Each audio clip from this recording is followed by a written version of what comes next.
जय हिंद साथियों। आपका स्वागत है सर्वेश क्लासेज केजीजी में। Hit the target easy to run.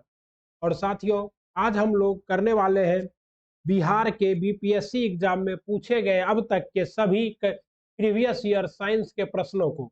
इसको प्रीवियस ईयर सभी साइंस के प्रश्न को पढ़ेंगे। सामान्य विज्ञान जितना भी साइंस अभी तक पूछा गया है हर एक को कर लेंगे। जितना भी साइंस पूछा गया है बीपीएससी में, मतलब बीपीएससी में 1992 से लेकर 2022 तक जितने साइंस पूछे गए हैं, इन सभी साइंस के सवालों को हम लोग करने वाले हैं घटना चक्र के पुस्तक से। और ये क्विक रिवीजन वीडियो है। आप लोग पूरा साइंस अगर इस वीडियो को पूरा एक बार देखते हैं, आपको बहुत लाभ होगा। और लाभ ये होगा कि आप लोग क्या कर सकते हैं, इजिली 2x पे करके वीडियो को आप 2x, जैसा कि यूट्यूब पे फैसिलिटी, आप 2x पे करके तेजी से पूरा साइंस का जो भी क्वेश्चन अब तक आया है 1992 से लेकर 67वीं बीपीएससी तक, उसको आप लोग एक बार रिवीजन कर सकते हैं। जिससे कि आप जो एग्जाम देने जाइएगा, अगर कुछ क्वेश्चन रिवीजन में रिपीट हो, एग्जाम में रिपीट हो, तो वो आप तुरंत बना लीजिएगा। और साथ ही साथ आप एक बार पूरा साइंस देख भी लीजिएगा कि क्वेश्चन कहाँ से आता है। वैसे आप इसे पढ़ भी सकते हैं। पीडीएफ हमारे टेलीग्राम चैनल पर अपलोडेड है और लिंक नीचे आपको ग्रिड में चल रहा होगा या फिर कमेंट के क्या है, डिस्क्रिप्शन में दिया हुआ है। आप हमारे चैनल पर नए हैं तो प्लीज़ हमारे चैनल को लाइक, सब्सक्राइब और अपने दोस्तों के साथ शेयर करें। अपना प्यार दें अपने छोटे भाई को। चलिए स्टार्ट करते हैं साथियों। आप सबों का एक अच्छा रिजल्ट हो, आप सभी 68 बीपीएससी को पास करें, इसी उम्मीद के साथ स्टार्ट करते हैं। सबसे पहले आपका क्या है, तो सबसे पहले आपका जो भौतिक विज्ञान है। आपको पता है कि विज्ञान की मुख्यतः 3 शाखाएं होती है। और उससे भी आगे जाइएगा तो आपका 2 शाखा होता है, एक प्राकृतिक शाखा और एक भौतिकी। क्या है, तो संस्कृत के वैसे शब्द से बनी है जिसका अर्थ है टच करना। और फिजिक्स जो है ये ग्रीक वर्ड इससे से बना है, ठीक है। तो हम अपने ज्ञान इंद्रियों के द्वारा जिसको टच कर सकते हैं वो सभी क्या है, फिजिक्स है। मतलब हमारे पास कितनी ज्ञान इंद्रियां हैं, 5 है, तो उन पांचों से अनुभव। चलिए स्टार्ट करते हैं। ज्यादा डीप में जाने से अच्छा है कि फटाफट किया जाए। निम्न तत्वों में किसमें न्यूट्रॉन नहीं होता है? आपको पता है हाइड्रोजन एकमात्र ऐसा तत्व है जिसमें न्यूट्रॉन नहीं होता है, क्योंकि हाइड्रोजन जो है H1 होता है, इसका एटॉमिक मास भी 1 होता है और एटॉमिक नंबर भी 1 होता है, इसलिए इसमें न्यूट्रॉन नहीं होता है। सिर्फ एक प्रोटॉन होता है और एक इलेक्ट्रॉन होता है। Okay, hydrogen. और हम हाइड्रोजन के 3 समस्थानिक भी होते हैं साथियों, आपको पता है। ड्यूटेरियम, ड्यूटेरियम के वजह से क्या होता है, भारी जल बनता है। और जबकि अत्यंत भारी हाइड्रोजन समस्थानिक टाइटेनियम है, और टाइटेनियम ही दुनिया का सबसे छोटा क्या है, आपका रेडियो एक्टिव एलिमेंट है। कौन सा? टाइटेनियम। ये देखिए यहाँ नहीं लिखा हुआ है, यही क्या है, दुनिया का सबसे छोटा रेडियो एक्टिव तत्व है, ठीक है। तो बहुत बार क्वेश्चन आता है हाइड्रोजन के कौन से ऐसे समस्थानिक है जो कि रेडियो एक्टिव है। प्रोटेरियम, ड्यूटेरियम और टाइटेरियम, ये क्या है, हाइड्रोजन के समस्थानिक। समस्थानिक किसे कहते हैं? जिसका परमाणु संख्या क्या हो, समान हो, उसे समस्थानिक।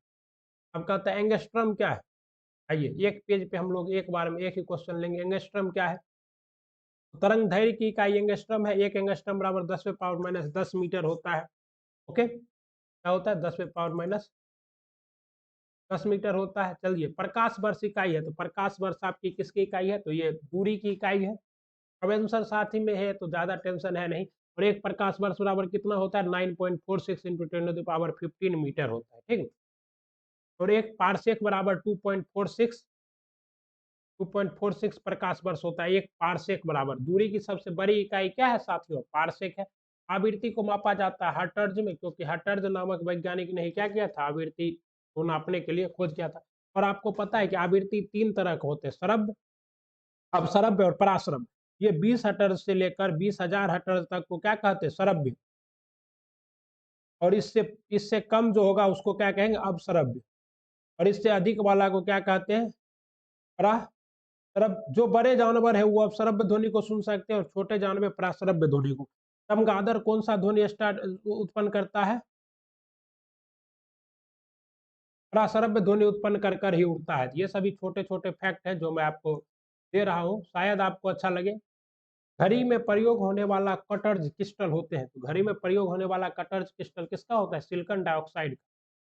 ज़्यादा लेट नहीं करना है क्योंकि आंसर यही है और बहुत सारे क्वेश्चन हैं। घड़ी में प्रयोग होने वाला कटर्ज क्रिस्टल सिलिकॉन ऑक्साइड SiO2 के, सिलिकॉन ऑक्साइड को क्या कहते हैं, SiO2 को होते हैं। यद्यपि प्राकृतिक रूप से इसमें कुछ रॉक फिल्टर और क्या पाए जाते हैं, राइनो स्टोन के रूप में पाए जाते हैं। वस्तुतः जिनका वाणिज्यिक रूप से उपयोग होता है वे मानव निर्मित होते हैं। कटर्स क्रिस्टल का प्रयोग रेडियो टेलीविजन में भी किया जाता है। ओके, कटर्स से क्या मापी जाती है, अभी एक बार पहले भी करा चुके हैं आवृत्ति। अब जो क्वेश्चन रिपीट होगा उसका डिटेल नहीं दिया जाएगा। विद्युत शक्ति का मात्रक क्या है, तो विद्युत शक्ति का मात्रक है आपका वाट। वाट क्या है, विद्युत शक्ति का मात्रक है। वोल्ट क्या है, विद्युत विभवांतर का मात्रक। एम्पियर क्या है, विद्युत धारा का मात्रक है। ठीक है, और विद्युत आवेश का मात्रक क्या है, आवेश का मात्रक कूलम्ब है। ये सब आप लोगों को पता ही है। और विद्युत शक्ति बराबर क्या होता है, कार्य बटे समय होता है। और विद्युत शक्ति का सही मात्रक क्या है, वाट है। ठीक है, किस स्पेक्ट्रम के तरंग दैर्घ्य होते हैं, आपको पता है कि तरंग दैर्घ्य को किस में नापते हैं, एंगस्ट्रम में नापते हैं। 10⁻⁻10 मीटर क्या होता है, एक एंगस्ट्रम होता है। और इसका रेंज कितना होता है, तो 3900 एंगस्ट्रम से लेकर 7600 एंगस्ट्रम। और इसमें आपका कौन कौन आता है, तो वी विग्योर, ये वी विग्योर आपका किस में आता है, दृश्य प्रकाश में आता है। और इसको कौन साबित किया था, तो न्यूटन साबित किया था। स्पेक्ट्रम में कितने प्रकाश होते हैं, 7। आइए देख लेते हैं डिटेल के साथ, आराम से करेंगे, कोई दिक्कत नहीं है। इस स्पेक्ट्रम के संबंध में कोई निश्चित सीमा रेखा निर्धारण करना कठिन है। यह व्यक्ति की उम्र, आंख की क्षमता, दूरी और तीव्रता के बातों पर निर्भर करता है। समान तौर पर 320 नैनोमीटर और 860 नैनोमीटर एंगस्ट्रम का मान 3200 एंगस्ट्रम और 886 एंगस्ट्रम होगा तथा मानी जाती है। अमेरिकी अंतरिक्ष एजेंसी नासा ने इसकी सीमा 380 से 700 नैनोमीटर माना है। ठीक, तो वैसे देखिए कोई आदमी बूढ़ा है तो उसके लिए दृश्य प्रकाश की जो हम एंगस्ट्रम है ये बढ़ घट सकता है। सौर विकिरण इनमें से किस परास में दिखता है, तो सौर विकिरण आपको 400 से 700 नैनोमीटर के परास में दिखता है। आर्द्रता किस उपकरण से मापी जाती है, तो आर्द्रता जो है आपको हाइग्रोमीटर से मापा जाता है। और आर्द्रता क्या है, तो जल वायुमंडल में उपस्थित जलवाष्प की मात्रा को क्या कहते हैं, आर्द्रता। वायुमंडल और सापेक्ष वायुमंडल की सापेक्षिक आर्द्रता का मापन करने वाला यंत्र क्या है, हाइग्रोमीटर है। हाइड्रोमीटर से द्रव जल के तुलनात्मक घनत्व का मापन किया जाता है। क्या किया जाता है, द्रव जल के। और लैक्टोमीटर से क्या नापते हैं, दूध की शुद्धता, लैक्टोमीटर से। और उच्च ताप आपको किससे नापते हैं, पायरोमीटर से नापते हैं। दाब की इकाई क्या है, आप तो जानते हैं कि दाब की इकाई पास्कल है, लेकिन यहाँ पर पास्कल दिया हुआ नहीं है। दाब की इकाई क्या है, न्यूटन वर्ग मीटर। क्या है, न्यूटन वर्ग मीटर है दाब की इकाई। क्योंकि दाब क्या होता है, प्रति एकांक क्षेत्रफल पर लगने वाले बल को क्या कहते हैं, दाब। और मान लीजिए यहाँ पर ऐसे लगा तो ये क्या है, इतना क्षेत्रफल, प्रति एकांक क्षेत्रफल पर लगने वाले बल को क्या कहते हैं, दाब।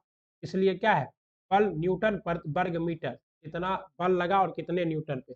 इसी द्रव के इकाई क्षेत्रफल पर लगने वाले बल को दाब कहते हैं। दाब एक क्या है, अदिश राशि है। बहुत बार क्वेश्चन आता है, क्योंकि इसमें परिणाम तो है लेकिन दिशा नहीं है। ओके, और पास्कल भी है। दाब का मात्रक क्या है, दोबारा क्वेश्चन आ गया, दाब का मात्रक क्या है, फिर ई है। क्योंकि आपको पता है कि न्यूटन प्रति मीटर स्क्वायर है या फिर पास्कल है, जो कि यहाँ है नहीं ऑप्शन में।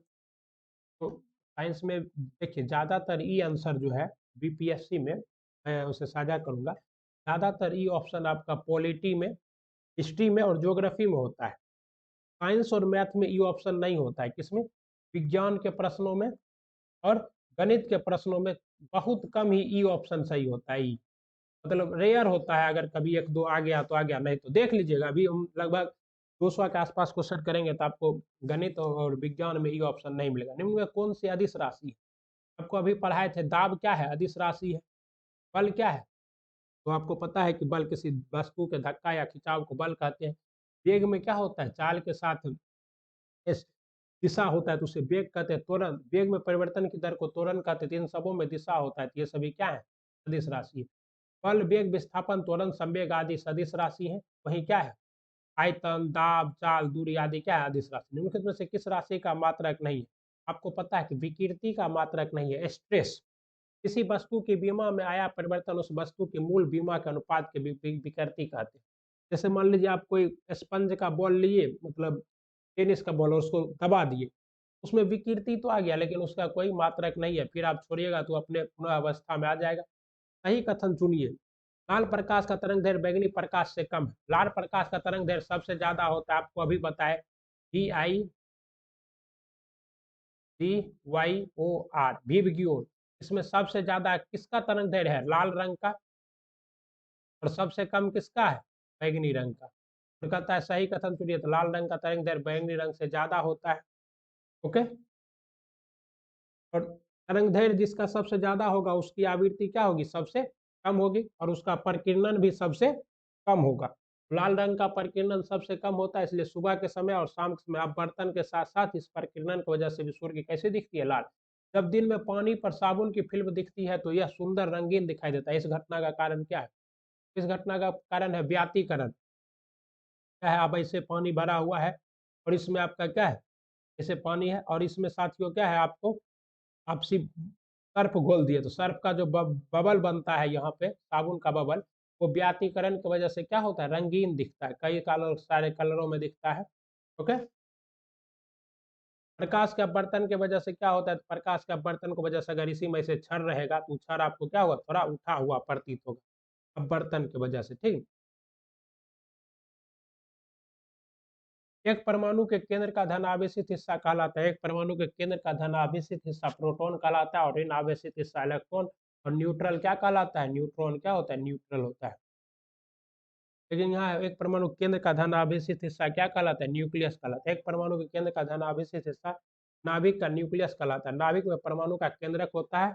ओके, अब देखिए न्यूक्लियस कहलाता है, लेकिन क्या है, न्यूक्लियस में चार्ज किसके पास होता है, प्रोटॉन के पास होता है। ऐसे सवाल में थोड़ा कंफ्यूजन क्रिएट हो जाता है। प्रोटॉन तथा न्यूट्रॉन का द्रव्यमान 1.67 इंटू 10 672 इंटू 10⁻27 kg है। और आपको पता है कि न्यूट्रॉन के खोज कौन किए थे, जेम्स चेडविक, और प्रोटॉन का खोज रदरफोर्ड महोदय ने किया था, और इलेक्ट्रॉन का खोज, इलेक्ट्रॉन का भी जान ही लीजिए, इलेक्ट्रॉन का कौन किया था, जे थॉम्सन, थॉम्सन ने किया था। और आपको पता है साथियों कि रदरफोर्ड के आलसी होने की वजह से इलेक्ट्रॉन, प्रोटॉन और न्यूट्रॉन का खोज सब अलग अलग किया।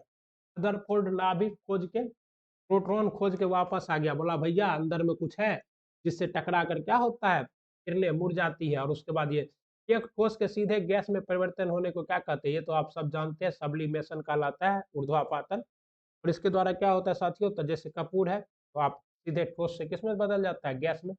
वह ताप बिंदु जिस पर ठोस, द्रव और गैसीय अवस्था एक साथ रह सकती है क्या कहलाता है, यह त्रिक बिंदु कहलाता है। क्या कहलाता है, और जल के लिए ये त्रिक बिंदु कितना है, 0 डिग्री सेल्सियस है।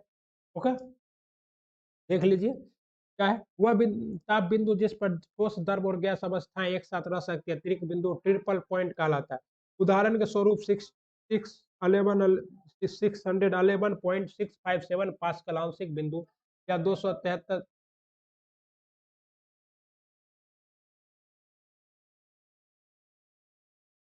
ओके, कॉस्मिक किरणें हैं, पता है कॉस्मिक किरणें क्या है साथियों, आइए।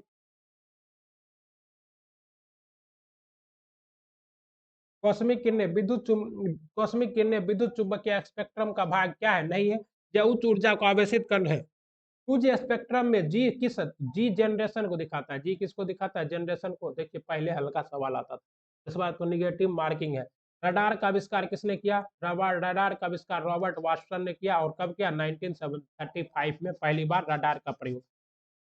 और आपको पता है रडार का फुल फॉर्म क्या होता है, एक बार सोनार का फुल फॉर्म पूछा जा चुका है बीपीएससी में। तो रडार का रेडियो डिटेंशन एंड रेनिंग होता है, किसका, रडार का फुल फॉर्म। और द्वितीय विश्व युद्ध इस व्यवस्था का उपयोग हवाई हमले से पूर्व सचेत करने के लिए किया जाता था। गॉड पार्टिकल क्या है, हिग्स बोसोन ने क्या किया था, गॉड पार्टिकल का खोज किया था। और ये पार्टिकल कब बनेगा था, जब एकदम जब टेम्परेचर बहुत बढ़ा देंगे तब, और दाब बहुत बढ़ा देंगे। हिग्स बोसोन एक मूल कण है जिसकी परिकल्पना वर्ष 1964 में की गई। इसका प्रायोगिक सत्यापन 14 मार्च 2013 को किया गया। और वैज्ञानिक समुदाय के बाहर और मीडिया द्वारा अक्सर इस कण को ईश्वरीय कण या गॉड पार्टिकल उपनाम से संदर्भित किया जाता है। हिग्स बोसोन कण की खोज करने वाले वैज्ञानिक की जोड़ी ब्रिटेन के पीटर डब्ल्यू हिग्स और बेल्जियम के डब्ल्यू एलगर्ट को वर्ष 2013 में भौतिकी क्षेत्र का क्या मिला है, नोबेल पुरस्कार। ये अपडेटेड क्वेश्चन, नया क्वेश्चन है, इसलिए रिपीट हो सकता है। सर सीवी रमन को भौतिकी का नोबेल पुरस्कार कब मिला था, सन 1930 में मिला था। और किस लिए मिला था, तो इन्होंने रमन प्रभाव की खोज की थी। किसकी खोज की थी, रमन प्रभाव की खोज। और इसी वजह से रमन प्रभाव के जिस दिन इन्होंने खोज किया था, उसी वजह से उसी दिन भारत में क्या मनाया जाता है, विज्ञान दिवस मनाया जाता है 28 फरवरी को। ठीक, 1930 में यह पुरस्कार प्राप्त हुआ, नोबेल पुरस्कार भारत।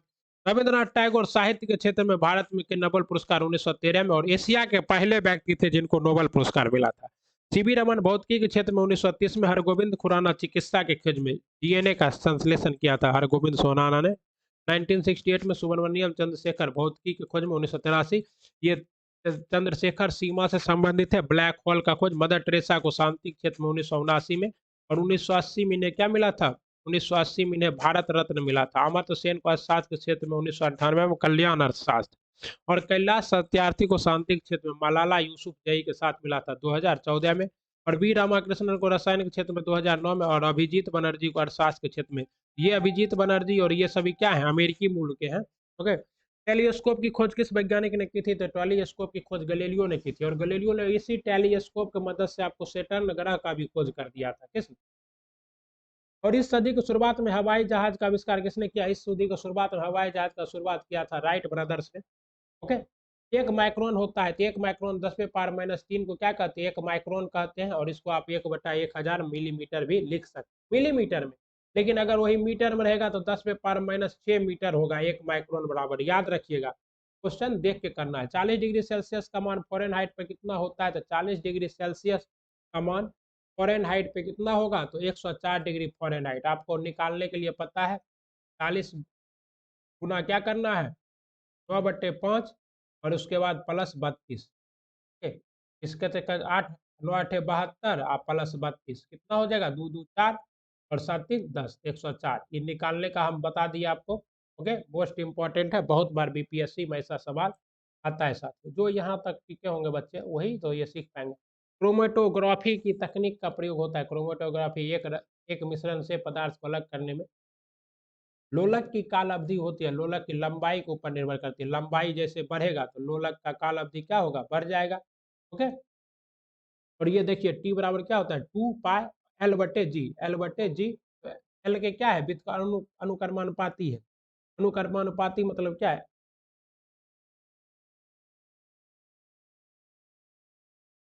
बल गुणनफल है। द्रव्यमान और त्वरण का गुणनफल क्या कहते हैं? बल। और न्यूटन के प्रथम गति के नियम से एफ बराबर क्या होता है? एफ बराबर एम ए होता है, मास इंटू एक्सेलरेशन, आप लोग को पता ही है। और एक्सेलरेशन को हम लोग क्या लिख सकते हैं? एक्सेलरेशन होता है v-u/t। इसी तरह से आपका फॉर्मूला बना है a बराबर v-u/t। त्वरण ज्ञात करने का सही सूत्र क्या है? तो v-u/t है। आपको अभी बता दिया। निम्नलिखित में से कौन सी राशि सदिश नहीं है? आपको पता है कि विस्थापन क्या है? सदिश राशि है, बल सदिश राशि है, वेग सदिश राशि, आयतन सदिश राशि नहीं है। ओके, चलिए। पदार्थ के संवेग और वेग के अनुपात से कौन सी भौतिक राशि प्राप्त की जा सकती है? तो संवेग और वेग के अनुपात से संवेग क्या है? mv/v। तो इससे v भी कट जाएगा तो क्या बचेगा? m, यानी कि द्रव्यमान प्राप्त किया जा सकता है। और द्रव्यमान कहीं नहीं बदलता है। 1 किलोमीटर दूरी का तात्पर्य है 1 किलोमीटर बराबर 1000 मीटर होगा। क्या होगा? 1 किलोमीटर बराबर 1000 मीटर। उसके बाद 100 मीटर में क्या होता है? 1 हेक्टोमीटर। और 1000 सेंटीमीटर में 1 डेकामीटर। और डेका सेंटी किलो। आप ये सब याद रखिएगा। 1 पिकोग्राम बराबर होता है। 1 पिकोग्राम 10⁻⁻ बराबर 12 के बराबर होता है। 1 माइक्रोन माइक्रो 10⁻⁻6, 1 नैनो 10⁻⁻9 के बराबर होता है। और 15 को क्या कहते हैं? अभी हमारे दिमाग से क्या है? निकल गया है साथियों। आप एक लिफ्ट में खड़े हैं, लिफ्ट के फर्श पर आपको भार, लिफ्ट में खड़े हैं और भार द्वारा लग रहा बल, ये बल कितना होगा? ये बल वही 9.8 मीटर प्रति सेकेंड की त्वरण से नीचे शून्य होगा। ओके। ओके, आगे और यदि लिफ्ट क्या है? टूट जाए। लिफ्ट मतलब मान लीजिए क्या है? लिफ्ट का तार टूट जाए तो भार कितना महसूस होगा? 0 महसूस होगा। यदि एक पंखा, एक रबर की गेंद और एक लकड़ी की गेंद निर्वात में एक समान ऊंचाई से स्वतंत्रता पूर्वक एक साथ गिराया जाए तो तीनों एक साथ गिरेगा साथियों। अगर मान लीजिए क्या है? निर्वात है, हवा का प्रभाव नहीं है, तो तीनों जमीन पर एक साथ पहुंचेंगे। बहुत बार यह क्वेश्चन आ चुका है। क्यों? क्योंकि देखिए v बराबर क्या है? v बराबर UGH है। यहाँ पे m का कहीं कोई चर्चा ही नहीं है, मतलब द्रव्यमान से कोई लेना देना ही नहीं। वायु में ध्वनि तरंग होती है। वायु में ध्वनि तरंग कैसी? अनुदैर्ध्य तरंग होती है। कैसी होती है? अनुदैर्ध्य तरंगे होती है। ध्वनि तरंगे या आंतरिक तरंगे कहलाती है, क्योंकि उनके संचारण के लिए द्रव्यात्मक माध्यम ठोस, द्रव या गैस, वायु की आवश्यकता होती है। वायु या गैस में ध्वनि अनुदैर्ध्य तरंग होती है, क्योंकि इस माध्यम से घटक तरंग की गति दिशा के अनुदिश दोलन करता है। रेत और नेपथलीन के मिश्रण को किसके द्वारा पृथक किया जा सकता है? रेत और नेपथलीन के मिश्रण ऊर्ध्वाधर के द्वारा अलग किया जा सकता है, क्योंकि ऊर्ध्वा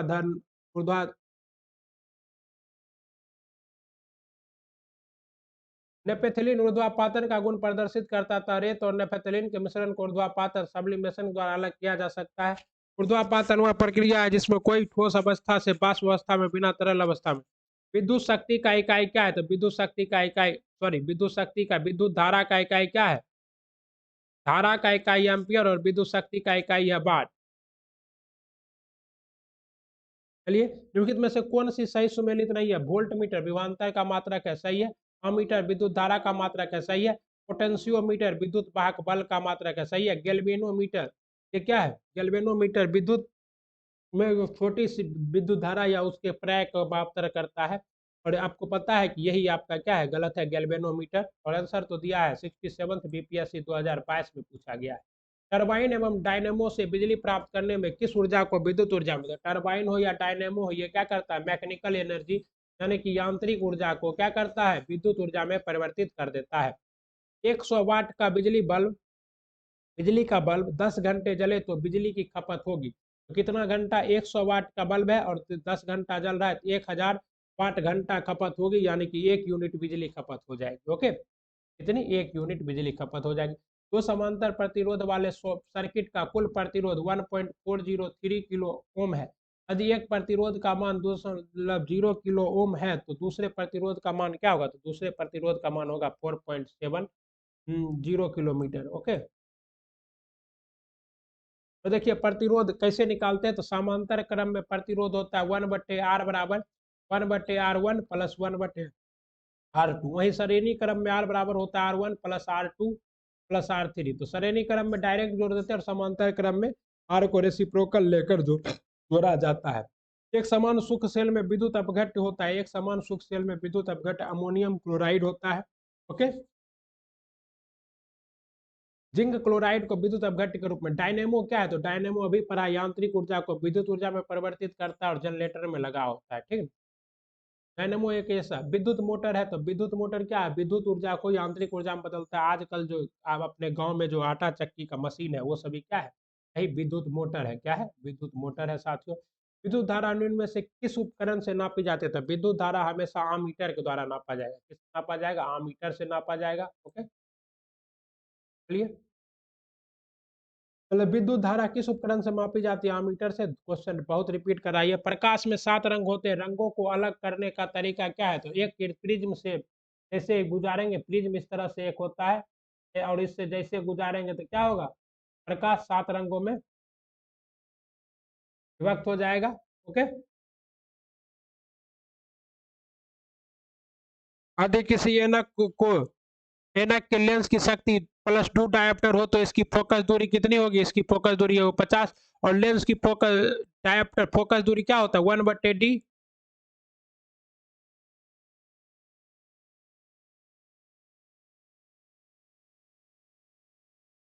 चुंबकीय सुई किस तरफ संकेत करते हैं? चुंबकीय सुई उत्तर की ओर संकेत करती है। हमेशा किस ओर संकेत करती है?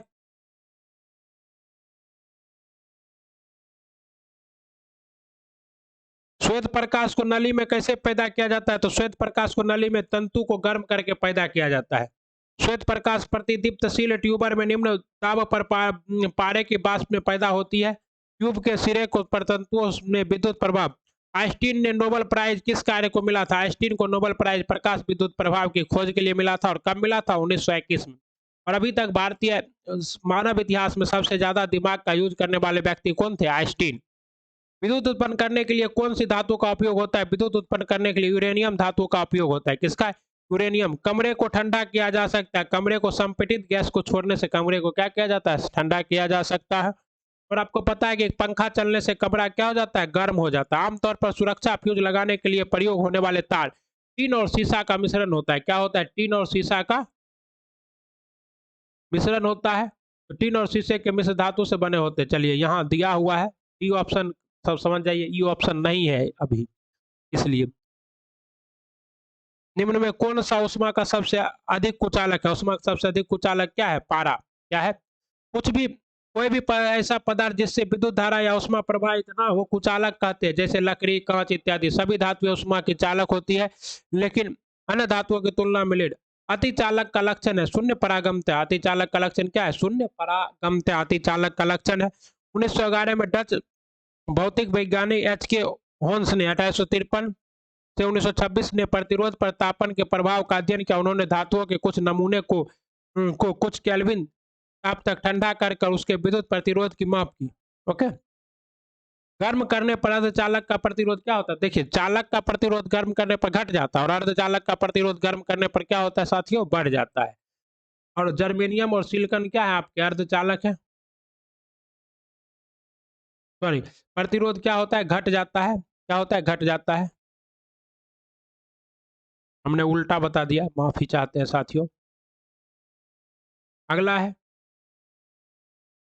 तथा ठंडे के दिनों में लोहे के गुटके और लकड़ी के गुटके को प्रातः काल छुए तो लोहे का गुटका ठंडा लगता है। क्यों? क्योंकि लकड़ी की तुलना में लोहा उष्मा का क्या है? अच्छा चालक है। सब क्वेश्चन बच्चा वाला है।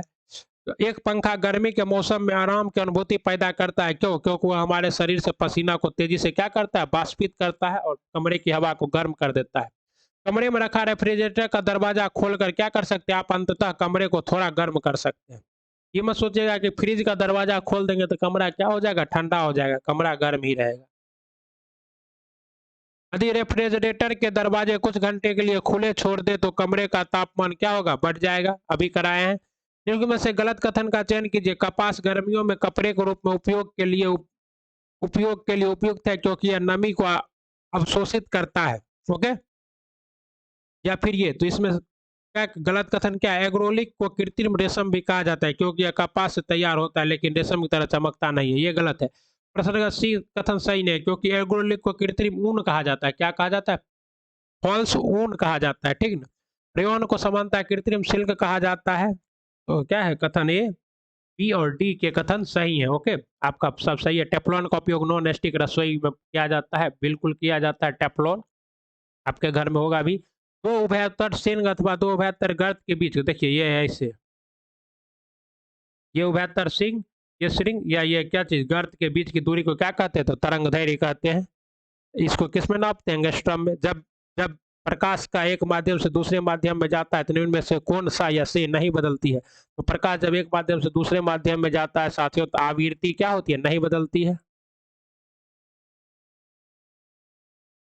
चलिए, पढ़ने में काम आने वाला ग्लास लेंस किस प्रकार के लेंस बने होते हैं? पढ़ने में काम आने वाले ग्लास लेंस उत्तल लेंस। पढ़ने में काम आने वाले ग्लास लेंस बच्चों का दूरदृष्टि दोष को दूर करता है और अवतल लेंस किसको दूर करता है? निकट को। निकट दृष्टि दोष को दूर कौन करता है? अवतल लेंस दूर करता है। ओके,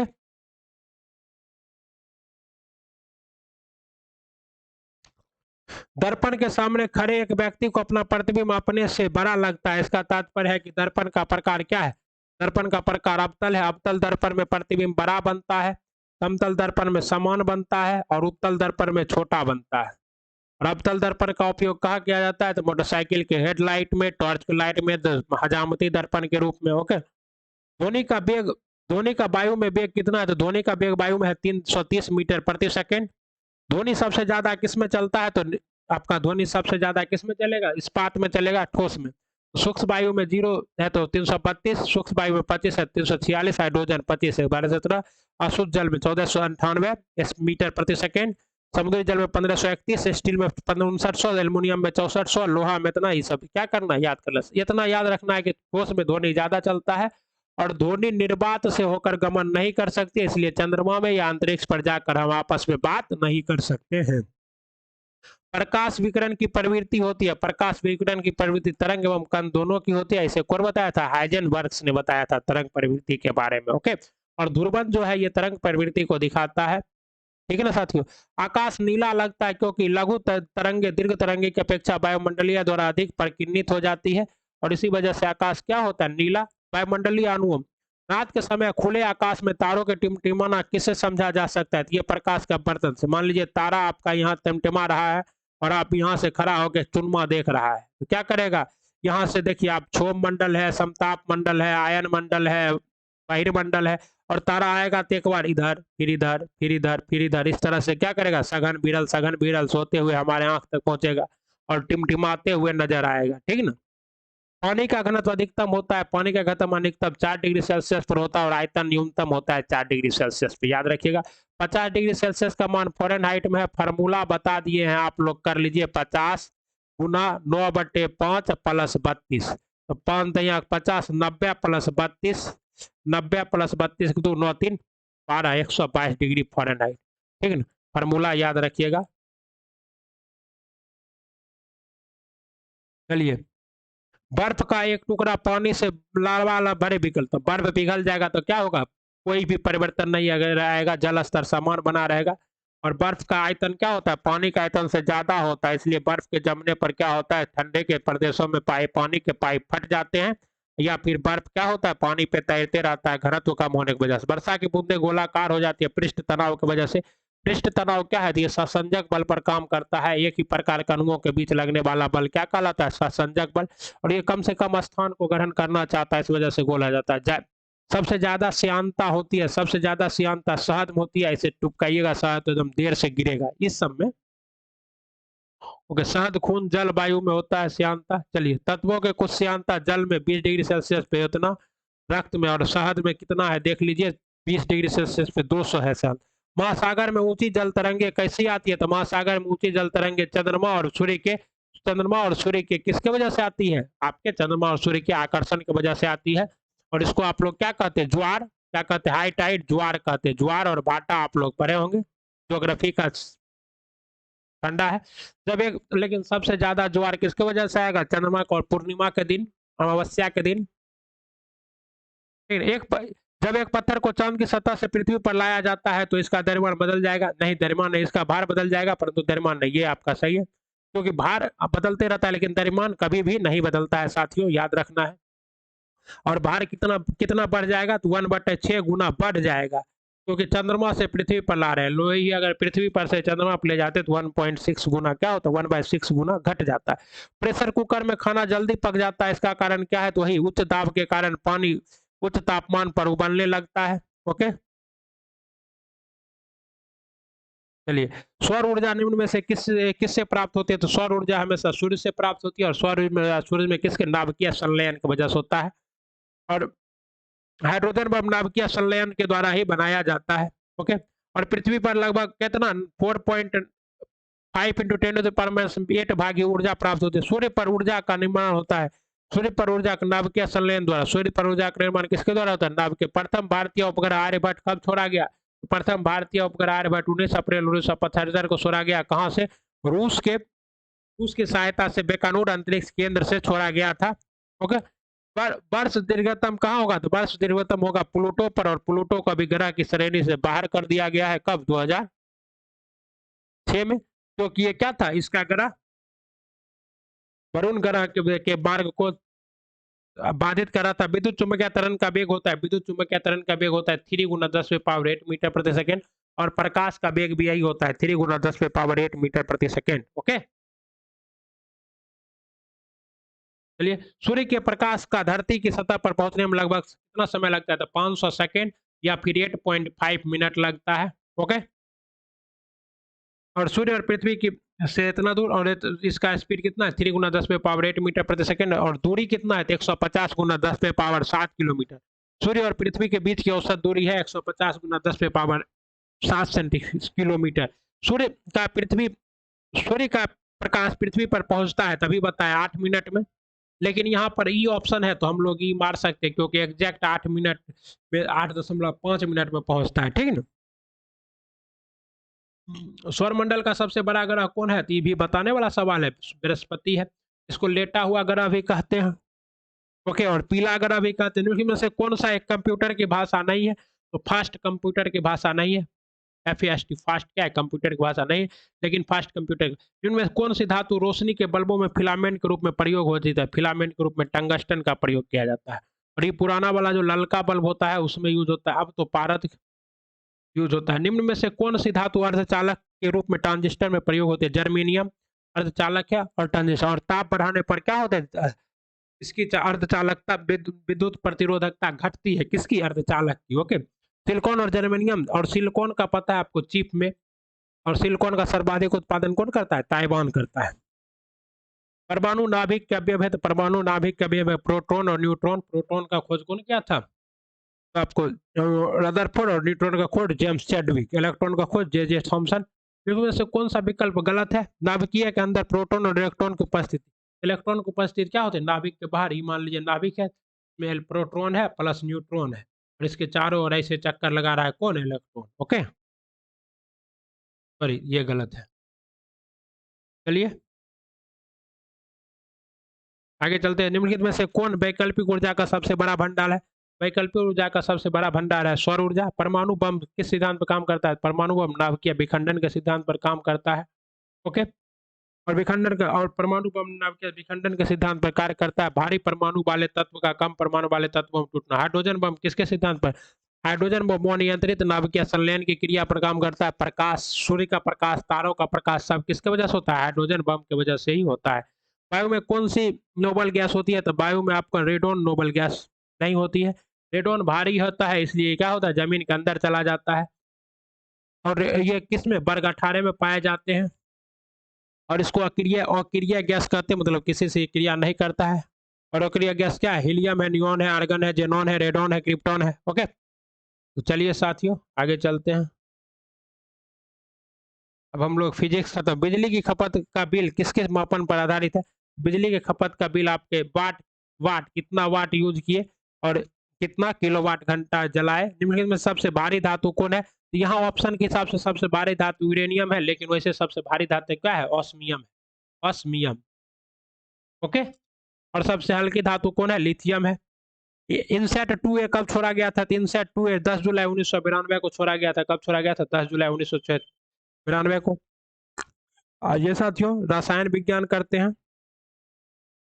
तो निम्न में से कौन सा एक तत्व नहीं है? तो आपका तत्व नहीं है, गैस तत्व नहीं है। गैस क्या है? मिश्रण है। क्या है? मिश्रण है। मिश्रण किसको कहते हैं? जब किसी भी तत्व को आप अनिश्चित अनुपात में मिला देते हैं, दो या दो से अधिक तत्व या यौगिकों को, तो क्या बनता है? मिश्रण। आधुनिक रसायन शास्त्र का जनक किसे कहा जाता है? आधुनिक रसायन शास्त्र के जनक लेबोजियर को कहा जाता है। द्रव्यमान संरक्षण के नियम का खोज कौन किया था? लेबोजियर ने किया था। रदरफोर्ड ने क्या किया था? तो नाभिक का खोज किया था। सीवी रमन रमन प्रभाव का खोज किया था। आइंस्टीन ने प्रकाश विद्युत प्रभाव का खोज किया था। सापेक्षता का सिद्धांत का खोज किया था। एक तत्व में इलेक्ट्रॉन और न्यूट्रॉन की संख्या क्रमशः 18 तथा 20 है। इस तत्व का द्रव्यमान कितना होगा? तो न्यूट्रॉन और इलेक्ट्रॉन, देखिए 18 प्लस 20 जोड़ दीजिएगा, 18 20 कितना हो जाएगा? 38 हो जाएगा साथियों। क्योंकि आपको पता है कि द्रव्यमान संख्या क्या होता है? प्रोटॉन की संख्या प्लस न्यूट्रॉन की संख्या के बराबर होता है। एक नाभिक की द्रव्यमान संख्या, एक नाभिक की द्रव्यमान संख्या एक न्यूट्रॉन और प्रोटॉन की संख्या के योग के बराबर होती है। प्लूटोनियम न्यूक्लियाइड 94 पीयू 242 के नाभिक में न्यूट्रॉनों की संख्या, तो 242 माइनस 94 करना है साथियों आपको, और आपका जवाब कितना आ जाएगा? 148 यूनिट डिजिट से 12 में 4 गए 8। ओके, एक तत्व के समस्थानिक अलग अलग होते हैं। समस्थानिक क्या होता है? इसका द्रव्यमान संख्या अलग अलग होगा, लेकिन परमाणु संख्या समान होगा। द्रव्यमान संख्या क्या होगा? अलग अलग होगा, और द्रव्यमान संख्या जिसका समान है उसे समभारिक कहते हैं।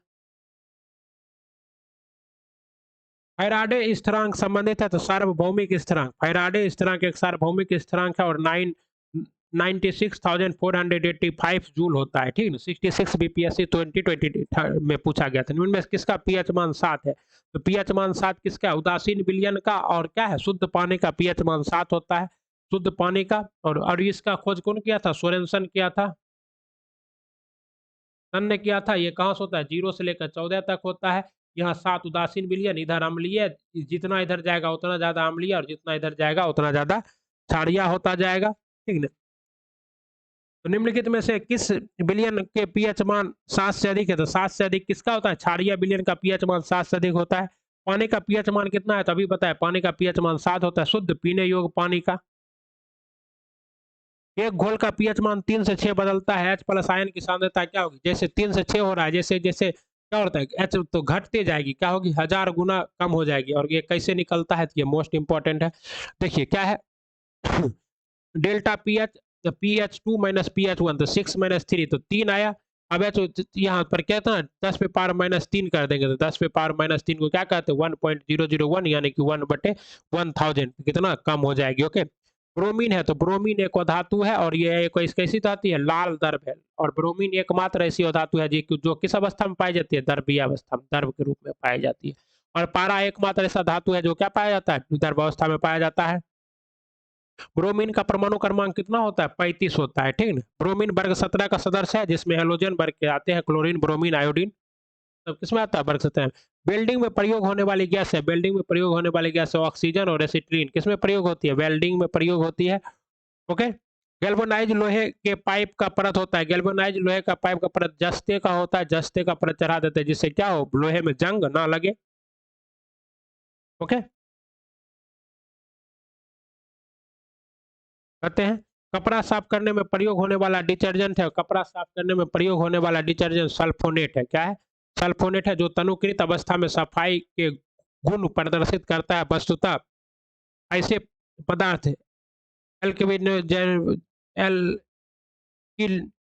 वेजिनस सल्फोनेट होते हैं, जो डिटर्जेंट कठोर जल में भी घुलनशील होता है। वह तत्व जो मानव पसीने के माध्यम से उत्सर्जित होता है, वह कौन सा है? वो आपको पता है? वो आपको साथियों, हमारे शरीर में मैग्नीशियम भी है और गंधक भी है। तो ये सभी क्या होता है? देखिए, मैग्नीशियम, जिंक, आयरन तत्व है। तो ये सभी तत्व क्या होते हैं? हमारे शरीर से पसीने के रूप में आते हैं।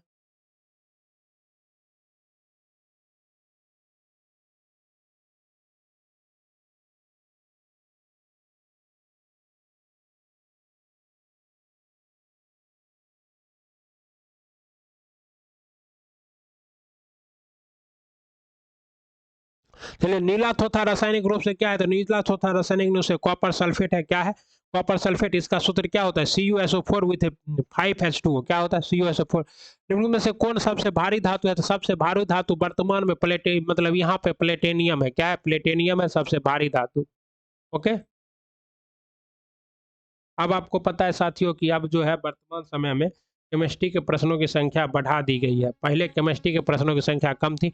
स्टेनलेस स्टील एक मिश्र धातु है, लोहा, क्रोमियम और निकेल का मिश्र धातु है। लोहा, क्रोमियम और निकेल नहीं है, तो लोहा और क्रोमियम है। यहाँ पर अगर निकेल भी रहता तो क्या हो जाता? यही जवाब सही होता। तो निकेल नहीं है, इसलिए हम लोग ये मान रहे हैं। टूटी हुई हड्डियों की रक्षा के लिए प्लास्टर ऑफ पेरिस का प्रयोग होता है। यह है, तो टूटी हुई हड्डियों के लिए क्या है? जिप्सम है। इसका सूत्र क्या होता है? CuSO4 with 2H2O। क्या होता है? CuSO4 विथ 2H2O होता है। और जब इसी जिप्सम में जब आद निकाल लेते तो ये क्या बन जाता है? प्लास्टर ऑफ पेरिस जम जाता है और फिर धीरे धीरे हाथ को जोड़ता है। प्लास्टर ऑफ पेरिस का सूत्र है, तो अभी तुरंत बताए, CuSO4 विथ क्या चीज? 2H2O। ठीक है। चलिए साथियों, आता है अगला सवाल। एक हाइड्रोकार्बन जिसमें कार्बन के दो परमाणु त्रिबंध द्वारा जुड़े हो कहलाता है। त्रिबंध द्वारा जुड़ा है, क्या कहलाएगा? एल्कीन कहलाएगा। एल्केन का सूत्र क्या होता है? CnH2n, 2n+2।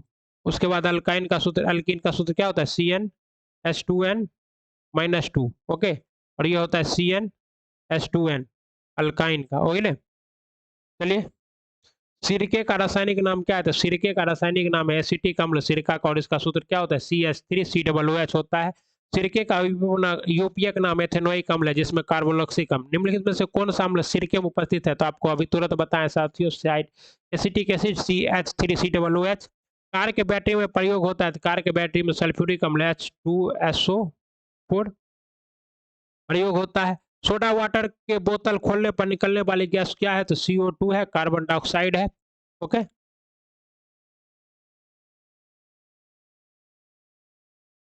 चलिए, कहता है सोडा वाटर की बोतल खोलने पर खनिज मिनरल क्या है? तो खनिज मिनरल क्या है? कार्बनिक ठोस क्या है? खनिज। और दुनिया के सभी अयस्क खनिज नहीं होते, लेकिन सभी खनिज क्या होते? सभी सभी खनिज अयस्क नहीं होते, लेकिन सभी अयस्क क्या होते हैं? खनिज होते हैं। वर्ष 1945 में नागासाकी में गिराए गए बमों में कौन सा विस्फोटक प्रयुक्त हुआ था? तो ये प्लूटोनियम यूज हुआ था। और 9 अगस्त 1945 को फैटमैन गिराया गया था नागासाकी पर, और उससे पहले हिरोशिमा पर जो लिटिल बॉय गिराया गया था। क्या गिराया था? हिरोशिमा पर गिराए गए बम को लिटिल बॉय कहते हैं। ये कब गिराया था? 6 अगस्त को अमेरिका के द्वारा गिराया गया था जापान के ऊपर। एक ही प्रकार का परमाणु निम्न में से किसमें मिलता है? तो एक ही प्रकार के परमाणु प्राकृतिक तत्व में मिलते हैं। तत्वों का परिभाषा ही होता है, एक ही प्रकार के परमाणुओं से मिलकर बना पदार्थ क्या कहलाता है? तत्व। सबसे अधिक क्रियाशील धातु कौन सी है? सबसे अधिक क्रियाशील धातु है पोटेशियम। यहाँ वर्तमान में सोडियम और पोटासियम क्रियाशील धातु है, तो पोटासियम देख लीजिए। पोटासियम के बाद आपका सोडियम है, उसके बाद कैल्शियम, उसके बाद आयरन। और इसीलिए इसको किसमें डुबा कर रखा जाता है? किरासन के तेल में डुबा कर रखा जाता है पोटेशियम को। वनस्पति तेल से वनस्पति घी बनाने में प्रयुक्त होता है, तो इसको हाइड्रोजन कहते हैं, हाइड्रोजनीकरण विधि कहते हैं। क्या किया जाता है, वनस्पति तेल में हाइड्रोजन मिला दिया जाता है और उसको गर्म कर दिया जाता है 150 से 180। और आपको पता है कि वनस्पति तेल जो समोसा अंडा और समोसा उमोसा छानने वाला व्यक्ति है, वो हाइड्रोजन मिलाता उलाता ना है, बस एकदम छान ले जाता है और धीरे धीरे उसका क्या हो जाता है, इसमें बदल जाता है और हम लोग फैटी एसिड खा के आते हैं और बीमार पड़ जाते हैं। आयोडीकृत लवण रहता है, आयोडीकृत रसम किसमें, पोटेशियम आयोडाइड में रहता है। इसको क्या कहते हैं, के आई कहते हैं। क्या कहते हैं, के आई। टेबल साल्ट क्या है, NaCl है। टेबल साल्ट खाने का नमक NaCl किससे किससे बनता है, तो यहाँ खाने का लवण मजबूत अम्ल और मजबूत क्षार से बनता है। किससे, मजबूत अम्ल और मजबूत क्षार से बनता है।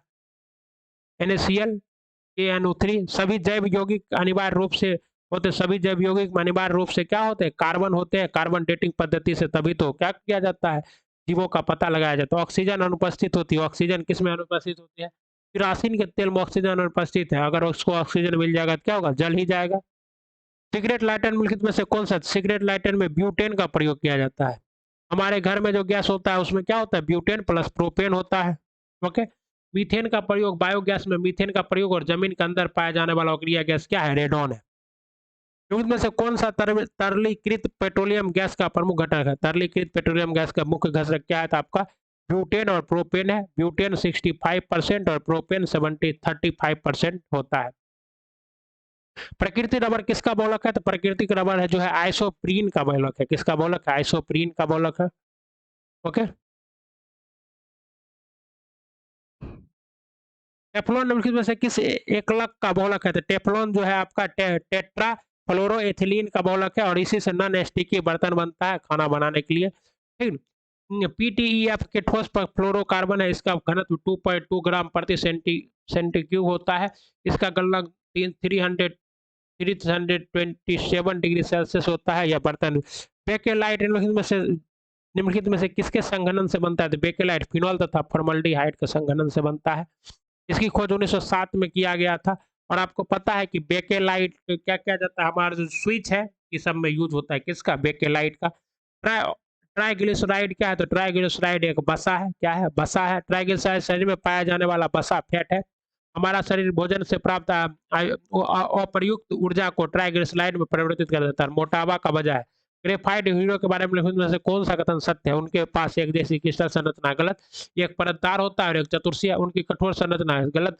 उनकी विद्युत चालकता समान है, गलत।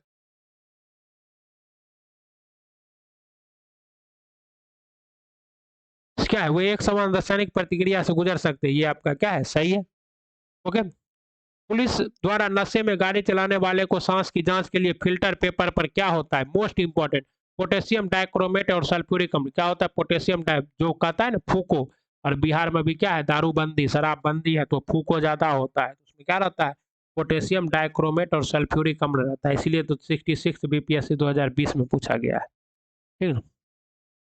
पोटेशियम डाइकार्बोनेट का सूत्र क्या होता है, K2Cr2O7। क्या होता है, पोटेशियम डाइकार्बोनेट कर्मो करोमेट का सूत्र K2Cr2O7 और H2SO4 तो आप जानते हैं सल्फ्यूरिक अम्ल का। घरेलू ईंधन के रूप में प्रयुक्त एलपीजी में मुख्यतः होती है, घरेलू ईंधन में प्रयुक्त एलपीजी में प्रोपेन और ब्यूटेन होता है। बहुत बार क्वेश्चन रिपीट कर चुका है साथियों। पता है ग्रीन हाउस गैस के मुख्य घटक कौन है, तो ग्रीन हाउस गैस आपको क्या है, पृथ्वी के वायुमंडल में पाने वाले ऐसी गैस जो लघु तरंग दीर्घ तरंगों को पृथ्वी के वायुमंडल से बाहर नहीं जाने देता है, जिसकी वजह से तापमान बढ़ता है, उसे क्या कहते हैं, ग्रीन हाउस गैस कहते हैं। और इसमें आपका क्या है, तो मीथेन भी है, ओजोन भी है। अगर वायुमंडल में ओजोन है तो क्या है, ग्रीन नाइट्रस ऑक्साइड भी है, कार्बन डाइऑक्साइड भी है, इसके साथ साथ क्या है, जलवाष्प भी है। कुल 6 हैं, ठीक ना। कार्बन डाइऑक्साइड, जलवाष्प, नाइट्रस ऑक्साइड, मीथेन और ओजोन। 1 2 3 4 5 6, ये कुल 6 क्या है आपके, कुल 6 आपके क्या है, ग्रीन हाउस गैस है। कौन सा, और इसमें सबसे ज्यादा मददगार कौन, सबसे ज्यादा ग्रीन हाउस एजेंट कौन है, जलवाष्प है। ग्रीन हाउस गैसों के मुख्य घटक होते, ग्रीन हाउस गैसों के मुख्य घटक क्या है, सभी हैं। कहता है पेट्रोल तथा डीजल के अधूरे जलने से उत्पन्न होती है, पेट्रोल तथा डीजल के अधूरे जलने से कार्बन मोनोऑक्साइड CO उत्पन्न होता है। साबुन ग्रीज को हटाता है पाइसीकरण द्वारा, किसके द्वारा, पाइसीकरण द्वारा। पाइसीकरण क्या है, तो समानता ध्रुवीय समूहों ये युक्त लंबी श्रृंखला वाले यौगिक है। उदाहरण साबुन सोडियम तथा पोटेशियम के बासीय लवण है। और साबुन के अणु में 2 भाग होते हैं और लंबी श्रृंखला के द्वारा ये क्या करता है, हटा देता है। चलिए आगे। तथा सूची 1 का सूची 2 से सुमेलित कीजिए तथा सूचियों में ये दिए गए कूट का प्रयोग करके क्या कीजिए, आंसर दीजिए। इसका सही जवाब क्या है साथियों? आपका सी है, 1 का 3। कृत्रिम एस्पोट्रम को क्या कहते हैं? कृत्रिम मधुरक कहते हैं। उसके बाद फ्रेयॉन को क्या है? फ्रियोन एक गैस है, प्रशीतक में प्रयोग किया जाता है। उसके बाद आपका क्या है? नियोप्रीन। संश्लेषित रबर क्या है? न्यूप्रीन। और वेंड्राडील क्या है? प्रति हिस्टोमेसिन है। क्या है आपका सही जवाब? ये है। ओके, चलिए ये देख लीजिए। एस्ट्रोट्रॉम क्या है? कृत्रिम मधुरक। फ्रिगॉन प्रशीतक में प्रयोग किया जाता है। फ्रिगॉन गैस का नियोप्रीन है क्या है? संश्लेषित रबर। और बेंड्राडील क्या है? प्रति हिस्टोमेन। निम्न में से किसकी मात्रा अम्ल वर्षा में सबसे अधिक होती है? अम्ल वर्षा में H2SO4 की मात्रा सबसे अधिक होती है और इसका पीएच मान कितना होता है? 7 से नीचे 5.4 के आसपास होता है। ठीक है। अम्ल वर्षा होती है तो अम्ल वर्षा में क्या होता है? अम्ल वर्षा में अम्ल होता है H2SO4 और ये क्या होता है? वायुमंडल में प्रदूषण की वजह से होता है। सल्फर डाइऑक्साइड के कारणों से सबसे ज्यादा होता है। सूक्ष्म बर्फ क्या है? तो सूक्ष्म बर्फ ठोस कार्बन डाइऑक्साइड को क्या कहते हैं? सूक्ष्म बर्फ कहते हैं। ओके, इनमें किसे सूक्ष्म बर्फ कहते हैं? तो ठोस कार्बन डाइऑक्साइड को क्या कहते हैं? सूक्ष्म बर्फ कहते हैं। सूक्ष्म बर्फ क्या है? ठोस कार्बन डाइऑक्साइड सूक्ष्म बर्फ है।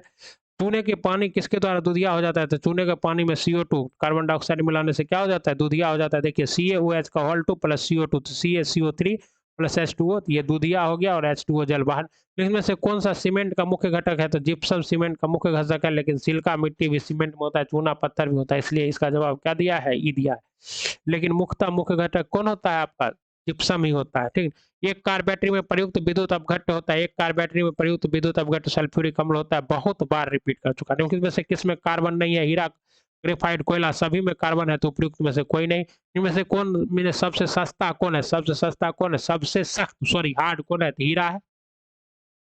संसार का सबसे कठोरतम पदार्थ कौन सा है? हीरा है। निम्न पदार्थों में से कौन सा पदार्थ खाने की वस्तुओं के परीक्षण में प्रयोग होता है? तो सोडियम बेंजोएट। क्या होता है? Sodium benzoate. पारद धातु मिश्रण है, तो पारद धातु किसका मिश्रण है?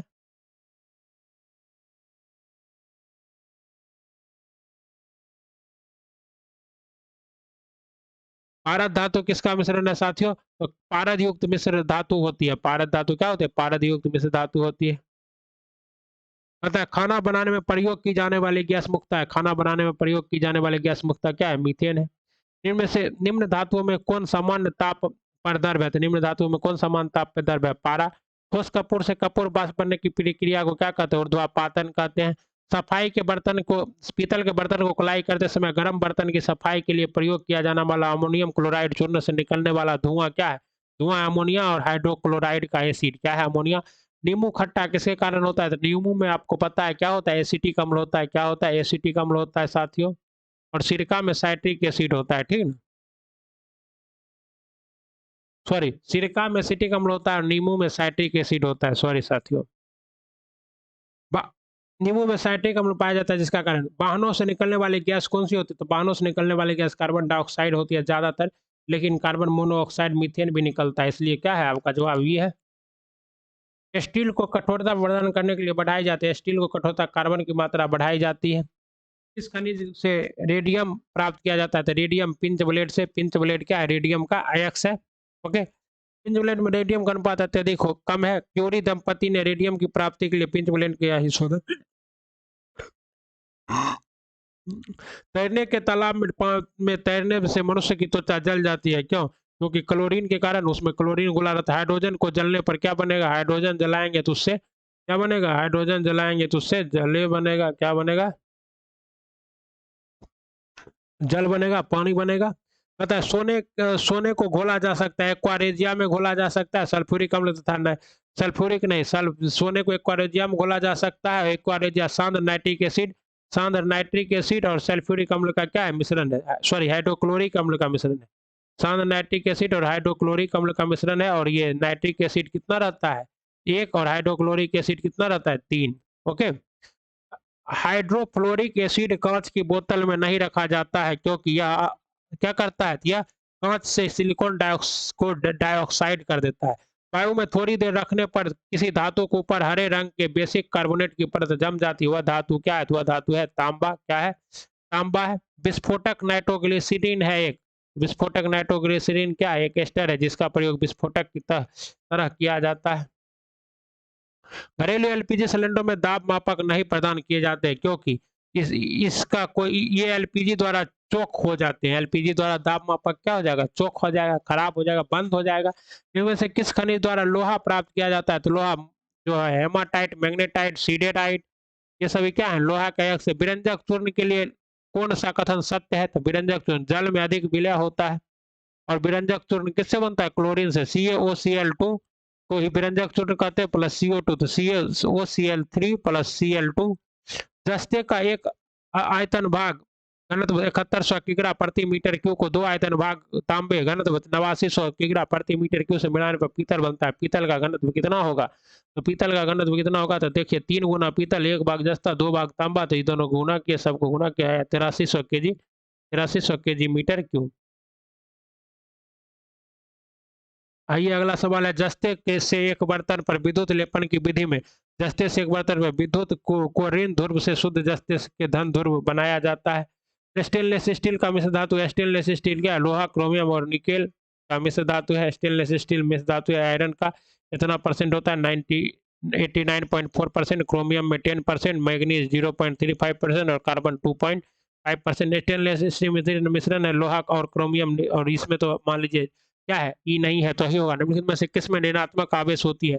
ऋणात्मक आवेश किस में होता है? बीटा किरण में ऋणात्मक आवेश होता है, अल्फा किरण में धनात्मक आवेश होता है।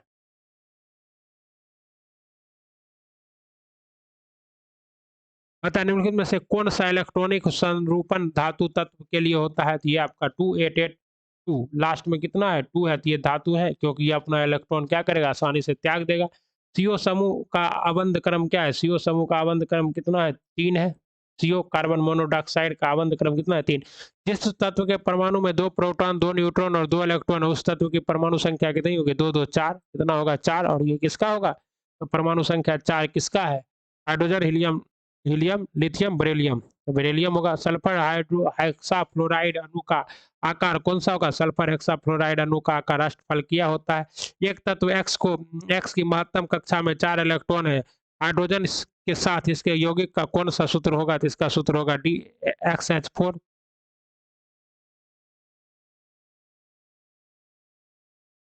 बेंजीन में सिग्मा और पाई बंध की संख्या कितनी होती है? सिग्मा बंध 12 और पाई बंध 3। बहुत बार क्वेश्चन आ चुका है। बेंजीन में सिग्मा बंध 12 और पाई बंध 3 होता है। और बेंजीन का सूत्र होता है C6H6। क्या होता है? C6H6, और ऐसा इसका रचना होता है। ठीक, ये आपका बेंजीन है और यहाँ पर आपका ऐसे रहता है सिग्मा और पाई बॉन्ड। भारी पानी वह पानी होता है, भारी पानी वह पानी होता है जिसमें हाइड्रोजन का स्थान आइसोटोप ले लेता है। कौन लेता है? आइसोटोप। और भारी पानी किसको कहते हैं? D2O को कहते हैं, D2O को। और ठोस बर्फ किसको कहते हैं? तो D2O, डिटोरियम ऑक्साइड किसका आपका समस्थानिक है? हाइड्रोजन का। सबसे पहला क्वेश्चन यही था। किसी परमाणु नाभिक का आइसोटोप वह नाभिक है जिसमें जिसमें प्रोटॉन की संख्या वही होती है परंतु न्यूट्रॉन की संख्या भिन्न भिन्न होती है। साथियों देख रहे हैं, मजा आ रहा है। कहता अल्कोहलिक खमीर का आखिरी उत्पाद है। अल्कोहलिक खमीर का आखिरी उत्पाद है अल्काइल इथाइल अल्कोहल। और यही आपका शराब जो सेवन करते हैं तो आप लोग इसी से करते हैं। ईस्ट से बनता है खमीर, जिसमें उपयुक्त होता है शराब बनाने में। ठीक है।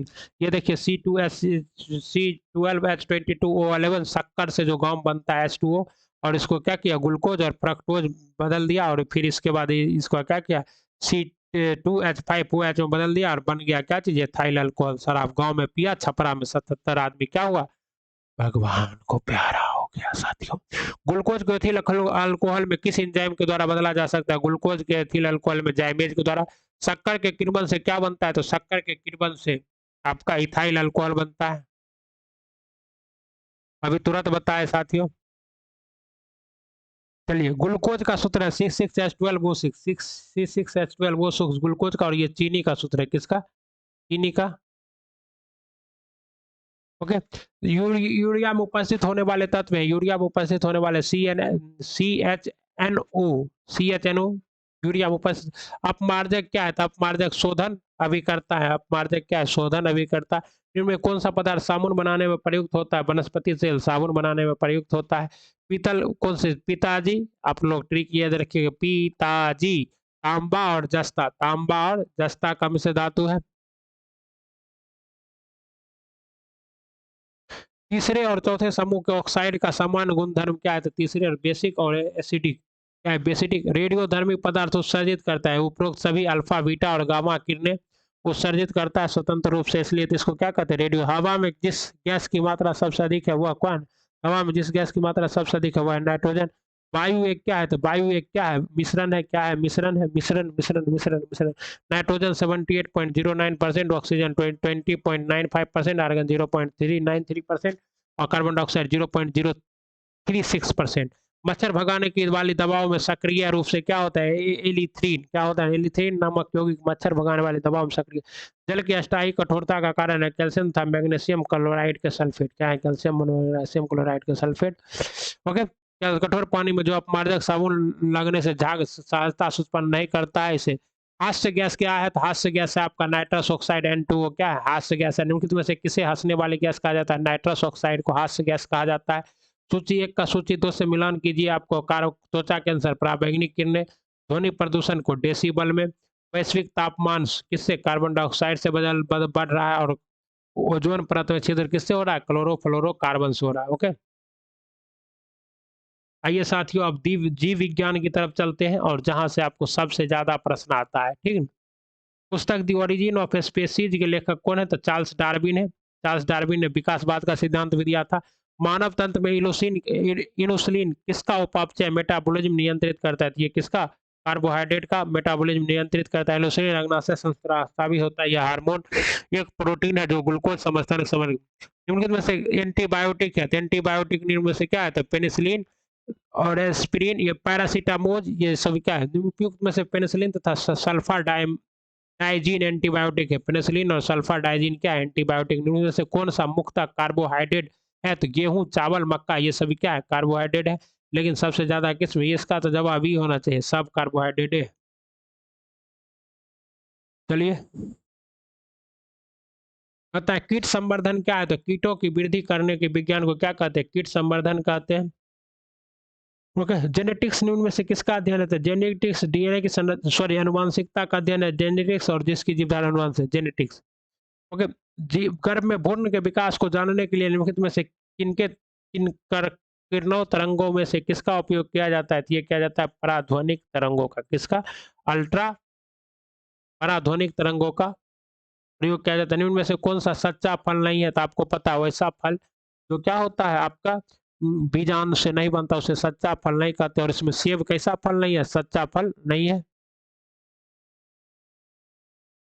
जब फल का निर्माण अंडाशय के अलावा कुछ अन्य भाग से शामिल होता है, इसे फल को असत्य फल कहते हैं। उदाहरण के लिए सेब है, काजू है, नाशपाती है, ये सभी कैसे फल हैं? असत्य फल है। लौंग पौधे के किस भाग से प्राप्त किया जाता है? तो सूक्ष्म पुष्प कली से प्राप्त किया जाता है। लौंग लौंग एक मसाला पौधा है जो फूल की कली से प्राप्त किया जाता है। ओके। और ये देखिए, लौंग बंद कलियों या पुष्प कली है जिसका उपयोग भोज्य पदार्थों और दांत दांत दर्द के निवारक के रूप में किया जाता है। और इसका वनस्पतिक नाम क्या है? साइजीजियम है। और सबसे ज्यादा लौंग कहाँ होता है? जिंजीवार द्वीप पे होता है। कहाँ होता है? जिंजीवार द्वीप। अदरक तना है, जड़ नहीं, क्योंकि यह क्या है? इसमें नोड और एंटी नोड होते हैं। क्या होते हैं? नोड। आपको आप देखते होंगे अदरक ऐसे है मान लीजिए, इसमें क्या होता है? यहाँ पर नोड और एंटी नोड होता है। पादप कली है। पादप कली एक भुर्णीय टहनी क्या है? पादप कली है। पौधे जो नमक युक्त मिट्टी में उगते हैं क्या कहलाते हैं? पौधे जो नमक युक्त मिट्टी में उगते हैं हेलोफाइट कहलाते हैं। और मरुस्थल में उगने वाला क्या कहलाता है? जीरोफाइट। और पानी में उगने वाला हाइड्रोफाइट। ओके। इलेक्ट्रो एनसोफेलोग्राम इस ईजी ईजी किसके लिए किया जाता है? मस्तिष्क के लिए किया जाएगा ई। और यह हृदय के लिए क्या किया जाता है? ईसीजी। हृदय के लिए क्या किया जाता है? ईसीजी। इलेक्ट्रोकार्डियोग्राम। लीवर के लिए इंडोस्कोपी या फिर अल्ट्रासाउंड किया जाएगा। बस मांसपेशियों में दर्द को उपचार में उपयोग किया जाने वाला विकिरण है इंफ्रारेड रे। क्या है? इंफ्रारेड रे को मांसपेशियों में। जीवों में अत्यधिक विविधता का कारण क्या है? उत्परिवर्तन। ये कौन दिया? चार्ल्स डार्विन, विकासवाद का सिद्धांत। ठीक है।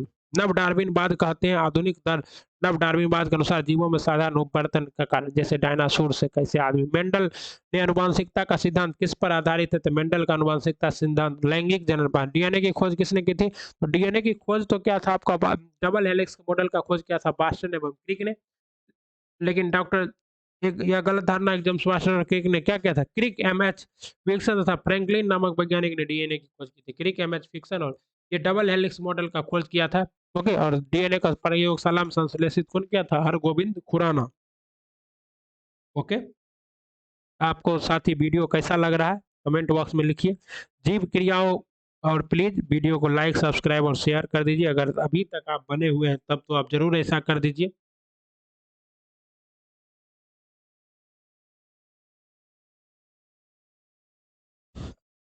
जीव कोशिकाओं में आनुवंशिक लक्षणों को नियंत्रित करने में निम्नलिखित में से कौन सा उत्तरदायी है? तो आपका कौन सा उत्तरदायी है? डीएनए।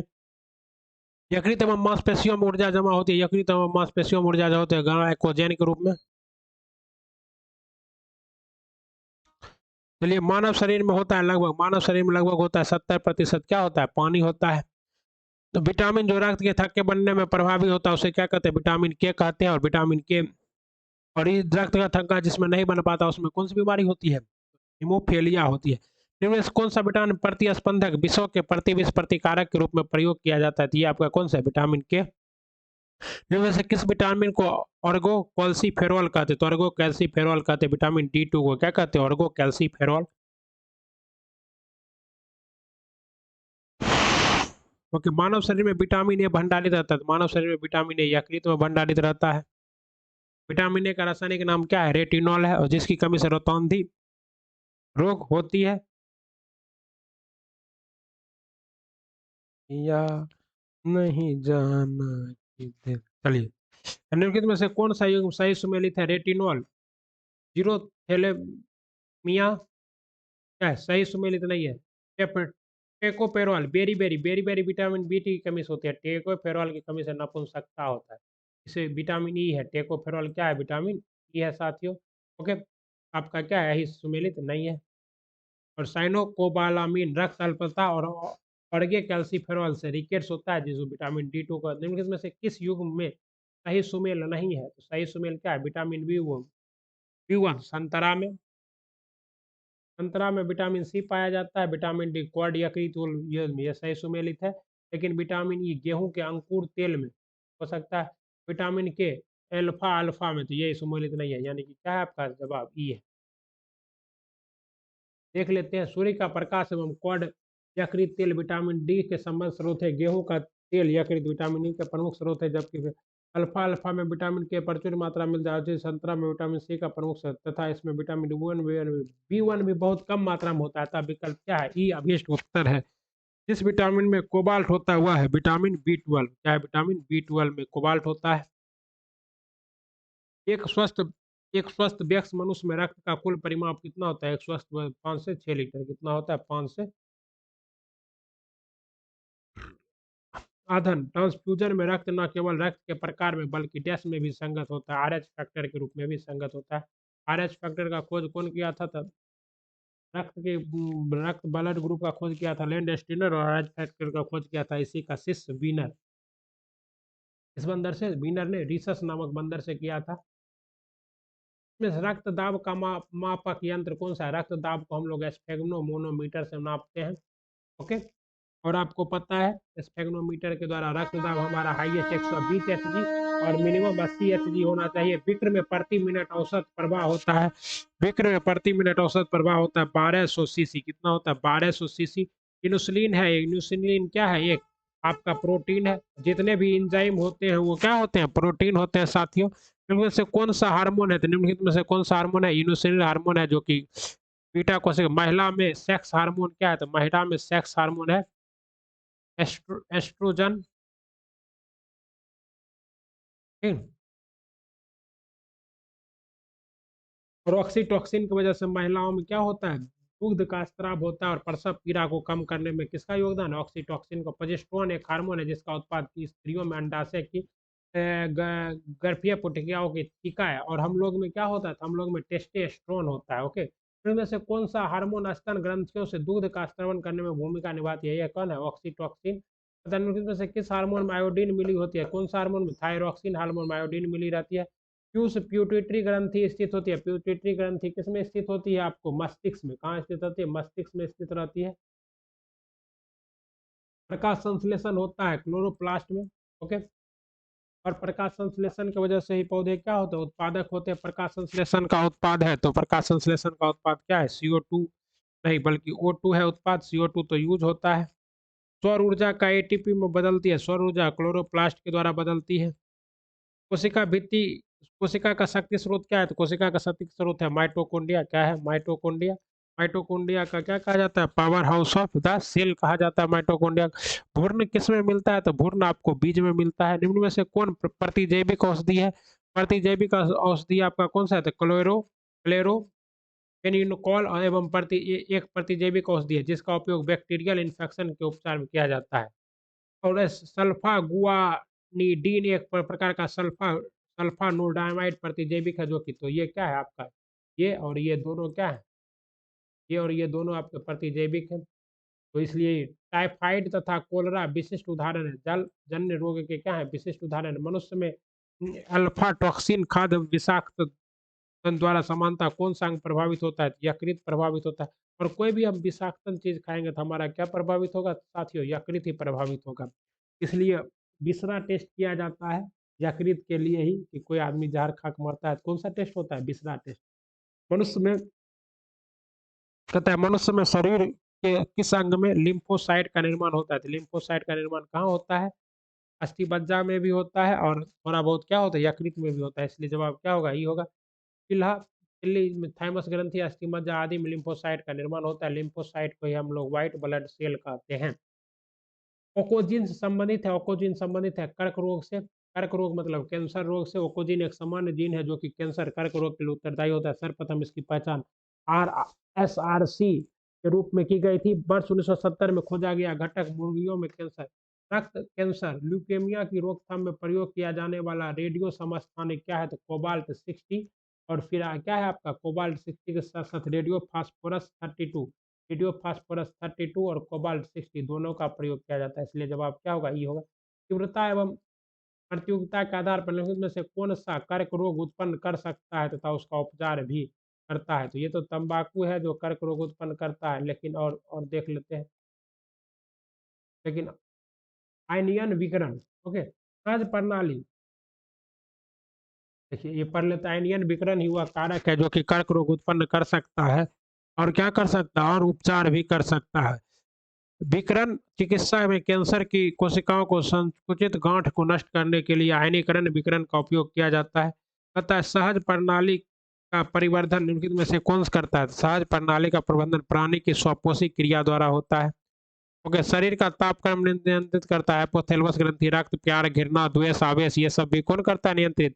हाइपोथैलेमस ग्रंथि। दिल बिल कुछ नहीं होता, दिल का काम सिर्फ क्या है? ब्लड को पंप करना।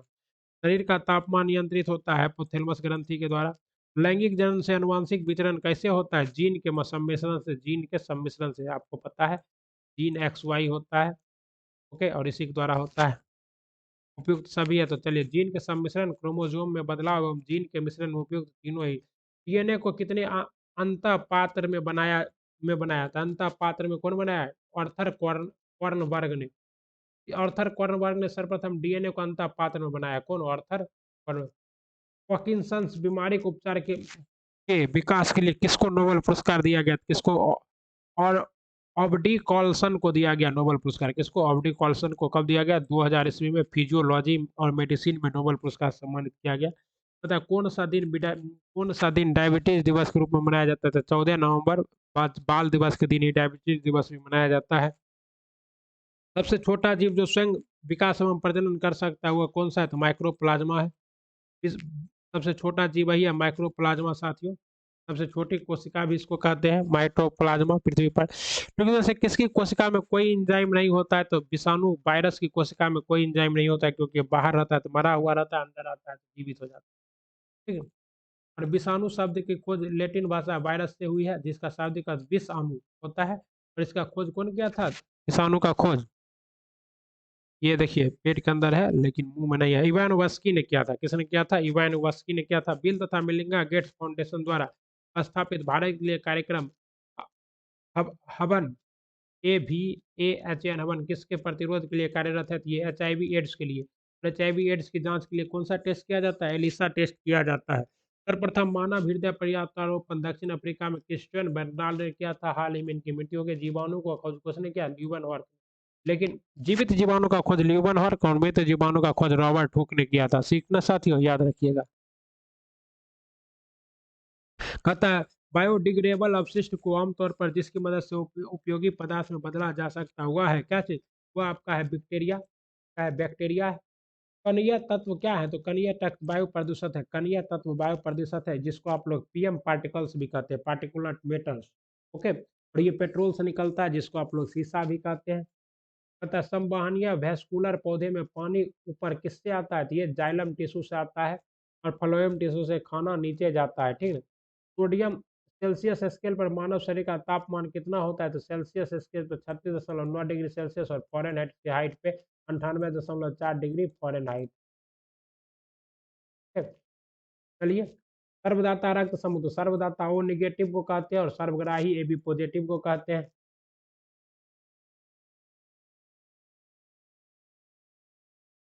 सार्वभौमिक स्वीकार्य, तो ए बी पॉजिटिव, यहाँ पॉजिटिव होना चाहिए था, ए बी पॉजिटिव, तब ये जाके पूरा सही होता है। ठीक है। पता है हड्डियों की पढ़ाई, हड्डियों की पढ़ाई ऑस्टियोलॉजी क्या कहलाएगी? ऑस्टियोलॉजी, हड्डियों का अध्ययन ही ऑस्टियोलॉजी कहलाता है।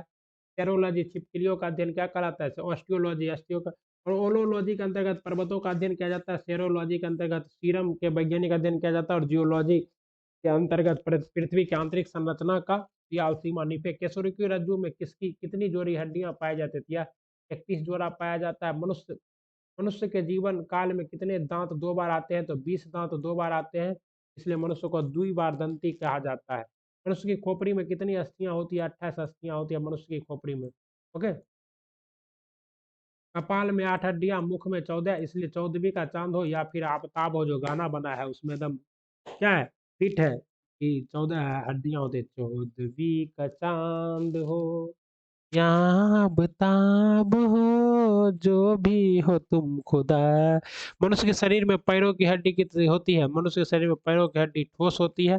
ओके, लेकिन सबसे बड़ी हड्डी मनुष्य के शरीर में पैरों की हड्डी ही होती है, जिसे हम लोग क्या कहते थे? जिसे हम लोग कहते हैं फीमर। ओके। निम्नलिखित में से कौन सा मनुष्य में अवशेषी अंग नहीं है? नेक्टिटेटिंग पारद, नेक्टिटेटिंग पारद है। ओके। कर्णपाली आकर ये भी है। उसके बाद सामने वाले चपटे दांत, ये क्या है? कृतनक, बिल्कुल नहीं है। वैसे तो वो सब समझ में नहीं आ रहा था, जो समझ में आ रहा था वो समझ में आ गया। कृतनक, रत्नक, दतनक, ये सब क्या है? हमारे शरीर में पांच चार तरह के दांत पाए जाते हैं, कृतनक, रत्नक, चबरनक, अर्ध चबरनक। ओके। जैविक सिस्टम में, जिसको आप लोग इंग्लिश में क्या कहते हैं? केनाइन, प्रीमोलर, मोलर, और जैविक सिस्टम में रासायनिक क्रिया की प्रक्रिया को तेज करने के लिए उत्तरदायी क्या है? एंजाइम है। क्या है? एंजाइम। विटामिन जो खट्टे फलों में पाया जाता है, चर्म को स्वस्थ रखने में जरूरी होता है, उस विटामिन का नाम क्या है? Vitamin C. एसिटिक एसिड, दूध किसका घटिया स्रोत है? विटामिन सी का। दूध में विटामिन सी पाया जाता है, दूध फट ही जाएगा ना। विटामिन सी का रासायनिक नाम क्या है? एस्कॉर्बिक एसिड है। ओके। इंसुलिन प्राप्त होता है, इंसुलिन हमको प्राप्त होता है डहेलिया के जड़ों से, इसलिए जो आदमी को डायबिटीज हो जाता है वो ये पौधे का जड़ है। 80% अधिक सेल में पाया जाने वाला पदार्थ क्या है? 80% अधिक सेल में पाया जाने वाला पदार्थ जल है। जल बिन मछली।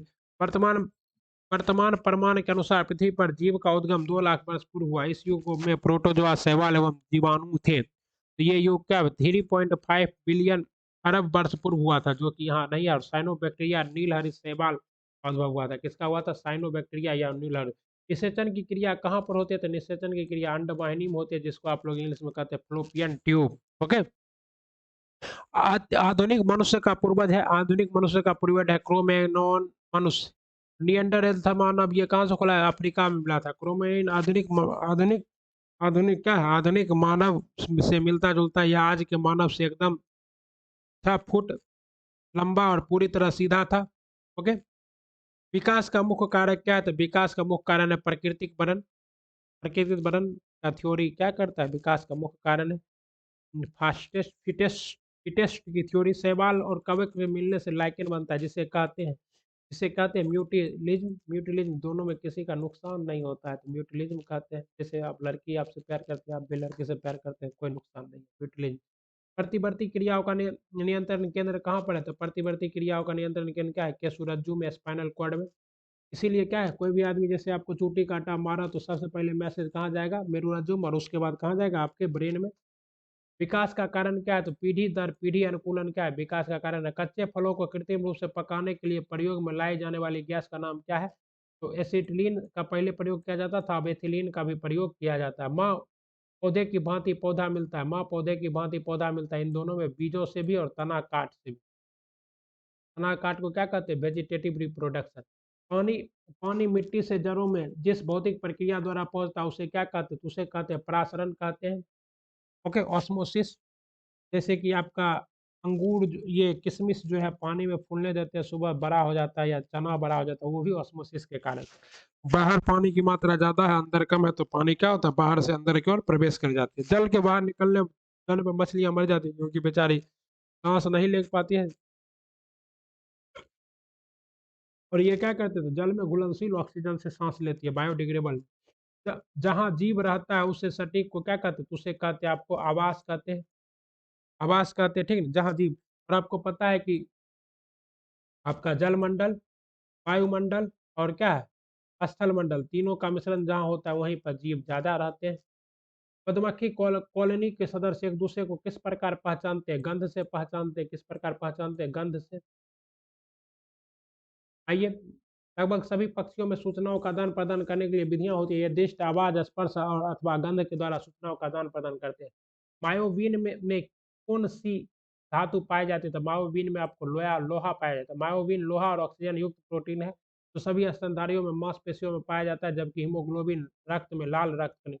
मनुष्य के शरीर में खून के शुद्धिकरण की प्रक्रिया को कहते हैं, तो मनुष्य के शरीर में खून के शुद्धिकरण की प्रक्रिया को डायलिसिस कहते हैं। उनमें किसकी कमी से मधुमेह रोग होता है, इंसुलिन की कमी से क्या होता है, मधुमेह रोग होता है। एड्स निम्न कारकों में से किसके द्वारा होता है, एड्स निम्न कारकों में विषाणु द्वारा होता है। HIV immune immuno deficiency virus की वजह से। एचआईवी किसके द्वारा होता है, तो एड्स। एचआईवी के द्वारा क्या होता है, एड्स होता है। इसका परीक्षण एलिसा टेस्ट से किया जाता है। एड्स का फुल फॉर्म होता है acquired immuno deficiency syndrome. Pneumonia एक संगरक है फेफड़े का। निमोनिया क्या है, फेफड़े का। स्त्रियों की तुलना में पुरुष अधिक बढ़ता से पीड़ित हो सकते हैं, क्योंकि स्त्रियों में केवल एक्स क्रोमोसोम होता है, लेकिन पुरुषों में क्या होता है, वाई क्रोमोसोम भी होता है। इसलिए एस्पिरिन कहाँ मिलती है, तो एस्पिरिन एक पेड़ में मिलती है। एस्पिरिन एक एंटीपायोरेटिक दवाई है, बुखार से हमारी रक्षा करता है और वेदना निवारक कमी करता है। इन दवाओं को बिलो वृक्ष की छाल से प्राप्त किया जाता है। गेहूं की खेती के लिए कौन से उर्वरक का उपयोग करेंगे, गेहूं की खेती के लिए नाइट्रोजन का प्रयोग करेंगे। क्लोरोफिल में कौन सी धातु आयन का प्रयोग किया जाता है, तो क्लोरोफिल में मैग्नीशियम होता है। क्या होता है, मैग्नीशियम मोस्ट इंपॉर्टेंट है साथियों। चलिए, आपका क्या है, पौधे एवं जड़ का खाना तैयार करने की प्रक्रिया कहलाते हैं। पौधे एवं जड़ का खाना तैयार करने की प्रक्रिया फोटोसिंथेसिस कहलाती है, प्रकाश संश्लेषण। ओके। कीटभक्षी पौधे मिट्टी में किसकी, तो कीटभक्षी पौधे मिट्टी में नाइट्रोजन की कमी से होते हैं। पीचर प्लांट, घट, परनी, ये सभी क्या है, कीटभक्षी पौधे हैं। ओके, जीवन चक्र की दृष्टि से पौधे का सबसे महत्वपूर्ण अंग क्या है, तो जीवन चक्र की दृष्टि से पौधे का सबसे महत्वपूर्ण अंग पुष्प है। जीवन चक्र की दृष्टि से पुष्प पौधे का सर्वाधिक महत्वपूर्ण अंग है। पौधे का तना पौधे के सभी हिस्सों में भोजन वितरित करने में तथा डैश में भी मदद करता है, तो पौधे को खड़ा रहने में, प्रकाश, पौधे को आकार देने में, प्रकाश संश्लेषण भी होता है बहुत सारे तनों में, जैसे कि नागफनी का पौधा हो गया, श्वसन में भी और भोजन भंडारण में भी। इसलिए क्या है, ई जवाब है आपका। चलिए, पता है सबसे लंबा जीवित वृक्ष कौन सा है, तो सबसे लंबा जीवित वृक्ष है सिक्वोया। सबसे बड़ा वृक्ष रेडवुड सिकोया एस्पेरन, ये सिकोया है जिसकी ऊंचाई 115 मीटर से अधिक है, और सबसे छोटा एंजियोस्पर्म बुल्फिया है। एस्पिरिन क्या है, तो एस्पिरिन है एंटीपायोरेटिक दवाई। किस वनस्पति खाद्य में अधिकतम प्रोटीन होता है, तो सोयाबीन में अधिकतम प्रोटीन होता है और मशरूम में भी होता है साथियों। तना काट आमतौर से किसके प्रबंधन के लिए प्रयोग किया जाता है, तो गन्ना में क्या कहा जाता है, तना काट। मतलब इसको आप लोग वेजिटेटिव रिप्रोडक्शन कहते हैं, जिसमें बीज के अलावा किसी और से क्या हो, रिप्रोडक्शन हो, उसे क्या कहते हैं, वेजिटेटिव रिप्रोडक्शन। संसार का सबसे बड़ा पुष्प क्या है, रेफ्लेसिया है। यह इंडोनेशिया वर्षा वन में डॉक्टर जोसेफ हनराट द्वारा 1818 ईस्वी में पहली बार खोजा गया था। इस पुष्प का व्यास 100 सेंटीमीटर तथा इसका वजन कितना होता है, 10 किग्रा होता है। हम लोग कर रहे हैं बीपीएससी प्रीवियस ईयर साइंस के complete question, physics, chemistry, biology. Hargobind Khorana को किस आविष्कार के लिए सम्मानित किया गया था, तो प्रोजीन के संश्लेषण के लिए हरगोविंद खुराना को 1968 में चिकित्सा को नोबेल पुरस्कार दिया गया था। डॉक्टरों द्वारा एनेस्थीसिया के रूप में प्रयोग होता है नाइट्रस ऑक्साइड का। किसका? नाइट्रस ऑक्साइड का। और ऑर्कियोटेरिक्स क्या है? तो ऑर्कियोटेरिक्स जुरासिक युग के सर्व पुरातन पक्षी।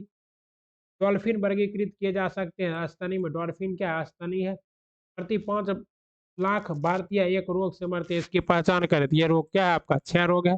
लेकिन भारत सरकार ने लक्ष्य रखा है कि 2030 तक हम लोग टीबी को जड़ से मिटा देंगे। रात के समय यह सलाह दी जाती है कि पेड़ के नीचे ना सोएं, क्योंकि रात में पेड़ क्या करते हैं? कार्बन डाइऑक्साइड का उत्सर्जन करते हैं, जिससे आपकी मृत्यु हो सकती है। इनमें किसमें सबसे मीठा क्या था? सबसे मीठा फ्रुक्टोज है। और मानव स्पर्म में भी क्या पाया जाता है? फ्रुक्टोज। संक्राओं में सबसे मीठी क्या है? संक्राओं में सबसे मीठी है फ्रक्टोज। कर्बाहट के लिए मानव जीव का संवेदनशील क्षेत्र है। तो कर्बाहट के लिए तो आपको पता है मानव जीव का सबसे आगे यहाँ बीच में क्या होता है? नमकीन, खट्टा और तीखा सबसे लास्ट में होता है। ठीक है? कर्बाहट है तो खट्टा यहाँ लगेगा। क्या है आपका? सी पीछे का भाग, सी पीछे का भाग। ओके। मटर का पौधा है तो मटर का पौधा शाक है। शाक कुल का पौधा है या द्विबीजपत्री है। द्विबीजपत्री मतलब इसमें बटल डाउन जो आप हटाइएगा तो 2 भाग में बढ़ जाएगा। फलियां अत्यधिक पौष्टिक होता है क्योंकि उसमें प्रचुर मात्रा में क्या होता है? तो उसमें प्रचुर मात्रा में क्या होता है? स्टार्च होता है और प्रोटीन भी होता होगा। प्रोटीन ही है। थायरॉइड ग्रंथ थायरोक्सिन स्रावित करने के लिए उत्तेजित करने वाला अंतःस्रावित हार्मोन है। यह टीएसएच हार्मोन है। टीएसएच हार्मोन को थायराइड स्टिमुलेटिंग हार्मोन भी कहा जाता है। थायराइड ग्रंथि की खराबी किसकी कमी के कारण होता है? आयोडीन की कमी से घेघा नामक रोग भी इसी की वजह से हो जाता है। और ये अगर हाइड्रोजन कौन सा कमी? थायराइड स्टिमुलेटिंग हार्मोन की कमी से हो जाता है। जब हम बकरी या भेड़ का मांस खाते हैं तब हम क्या करते हैं? तब हम द्वितीयक उपभोक्ता के रूप में काम करते हैं। सबसे प्राथमिक उपभोक्ता है पेड़ पौधे जो कि खाना बनाते हैं। उसके बाद द्वितीयक उपभोक्ता हम लोग हैं मांसाहारी। ओके। चलिए, तो हम लोग ने क्या किया आज साथियों? हम लोगों ने आज कंप्लीट साइंस का question history civics sorry physics chemistry और बायोलॉजी को पूरा कर लिया है।